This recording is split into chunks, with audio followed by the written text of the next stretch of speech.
Digital এই যুগে social মিডিয়ায় লুকিয়ে রাখার কোনো বিষয় আর নেই। পৃথিবীর এক প্রান্তের খবর মুহূর্তে পৌঁছে যাচ্ছে অন্য প্রান্তে। অজানাকে সবাই মুহূর্তে জেনে যাচ্ছে। কেউ লুকিয়ে পার পাচ্ছে না। আবার কোনো কিছু যদি রান্না হয় বা খাওয়া হয় কোনো দেশের লোক, সেটাও কিন্তু ভাইরাল হয়ে যাচ্ছে।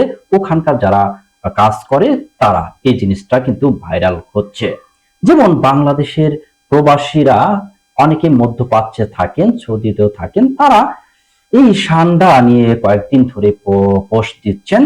বলছেন কফিলের জন্য সান্ডা ধরছি, রান্না করব, খাবো, বারবি করবো, এই নানান পোস্ট। আর এতেই ভিডিওটি ভাইরাল হয়ে যায় এবং সবাই চারিদিকে শেয়ার করে।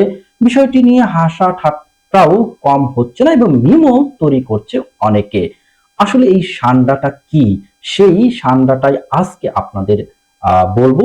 সান্ডা কি এবং এটা কি খাওয়া যায় কিনা, সব বিষয় নিয়ে আজকে কথা বলবো। তো থাকুন উইথ জিয়ার সাথে। সান্ডা হলো আগামিডো পরিবারের টিকটিকির একটি গণ, অর্থাৎ টিকটিকির মতো একটি প্রাণী, দেখতে অনেকটা আমাদের গুইসাপের মতো। এর আদি নিবাস আফ্রিকা মধ্যপ্রাচ্যে। এই প্রাণীটির কাটা লেজ যুক্ত টিকটিকি ইউরোম্যাস্টিক বা মাস্টিগুর বা সান্ডা টিকটিকি নামেই পরিচিত। এদের একটি বিশেষ বৈশিষ্ট্য হলো মোটা শক্তিশালী লেজ এবং কাটার মধ্যে খাঁজযুক্ত। আত্মরক্ষার জন্য এই প্রাণীটি ব্যবহার করে। সান্ডা মূলত তৃণভোজী, তবে কখনো কখনো এরা পোকামাকড় বা অন্যান্য ছোট প্রাণী, বিশেষ করে ছোট আকারের টিকটিকি খেয়ে থাকে। জাগ্রত অবস্থায় এই প্রাণীটির বেশিরভাগ সময় রোদ পোহায়, আর রাতের বেলায় অথবা কোনো বিপদ দেখলে তারা ভূগর্ভে বা গর্তে বা কক্ষে লুকিয়ে পড়ে। সাধারণত পাহাড়ি বা পাথুরে অঞ্চলে বসবাস করতে এরা পছন্দ করে এবং অনেক তাপমাত্রা এবং মরুভূমিতেও এরা বাস করে। সান্ডা মূলত কিন্তু 2 থেকে 3 ফুটের আকার হতে থাকে এবং এর ওজন প্রায় 5 থেকে 10 কেজি পর্যন্ত হয়ে থাকে। এটি ভারত, বাংলাদেশ, পাকিস্তান, সৌদি আরব, ইরাক এবং আফ্রিকায় কিন্তু এদের দেখা যায়। এই সান্ডা সান্ডা নামটি আসলে বাংলা, হিন্দু, উর্দু রাও ব্যবহার করে থাকে, আর আরবিতে দাব বলে। সান্ডা আসলে বলতে যা বোঝায় তাতে আসলে যুগ যুগ ধরে এই যে সান্ডা বললেই মানুষের মুখে চলে আসে সান্ডার তেল, অর্থাৎ এটা কিন্তু পরিচিত পেয়েছে তেলে, যেটা এটা দিয়ে তেল তৈরি করে, সেই তেলটাই কিন্তু সারা পৃথিবীতে পরিচিত পায় সান্ডার তেল। আরব দেশগুলোতে যেমন সৌদি আরব, সংযুক্ত আরব আমিরাত, কুয়েত ইত্যাদিতে সান্ডার তেল বাজারে খুব একটা পাওয়া যায় না।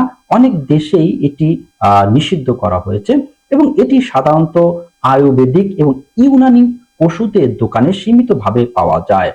এদের দাম এবং প্যাকেট অনুযায়ী বিভিন্ন কোম্পানি এটা করে থাকে। তবে সাধারণত সৌদিতে যা পাওয়া যায় সান্ডার তেল, সেটা হচ্ছে 50 থেকে 200 সৌদি রিয়াল বা $10 থেকে $50 পর্যন্ত এটা দাম হয়ে থাকে ছোট একটি বোতলে।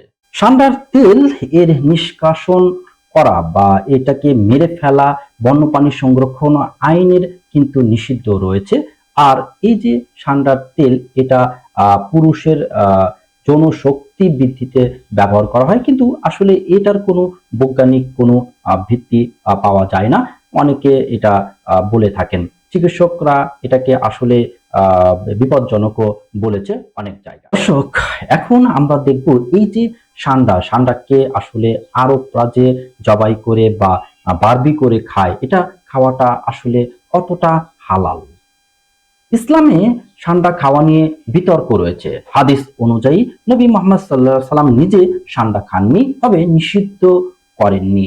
সাহাবীদের কেউ কেউ খেয়েছেন, তাই অনেক আলেম বলেন এটা মুবাহ, নিষিদ্ধ না কিন্তু উৎসাহ না। আবার ভারতের উপমহাদেশে দেখা যায় কিছু কিছু উপজাতি গোষ্ঠীর মধ্যে শিকারযোগ্য প্রাণী হিসাবে রান্না করে এটা খাওয়া হয়, বিশেষ করে ভারতের কিছু অঞ্চলে। তবে মুসলিম, হিন্দু, বৌদ্ধ অধিকাংশ জনগণই একটি বিরল এবং অস্বাভাবিক খাবার বলেছেন। তবে আরবে ইদানিং দেখা যায় বেদুনীরা এটা বেশি খায় এবং আগে থেকেই তারা খেয়ে আসছে এই সান্ডা।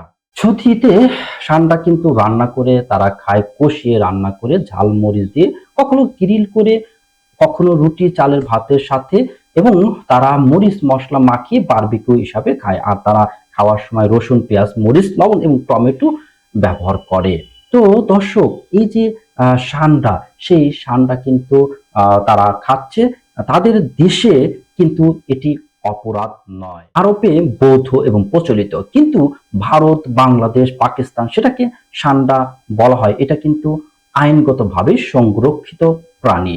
আমাদের দেশে সান্ডা খাওয়া, শিকার এবং বিক্রি নিষিদ্ধ এবং শাস্তিযোগ্য একটি অপরাধ।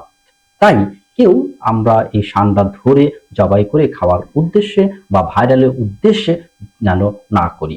আসলে এই সোশ্যাল মিডিয়ায় কখন কি ভাইরাল হয় বলা খুব মুশকিল, তবে আপনি নিজেও একটু জানতে পারবেন। আপনি গুগলে সার্চ করে বিভিন্ন কিছু পড়ে আপনি আপনার নলেজকে বাড়ান এবং বিশ্ব সম্পর্কে জানুন। তারপর না হয় আপনি ওটা ভাইরাল করুন, শেয়ার করুন। তো দর্শক, থাকুন উইজার সাথে। আজ এই পর্যন্তই। সবাইকে আবারও ধন্যবাদ। আল্লাহ হাফেজ।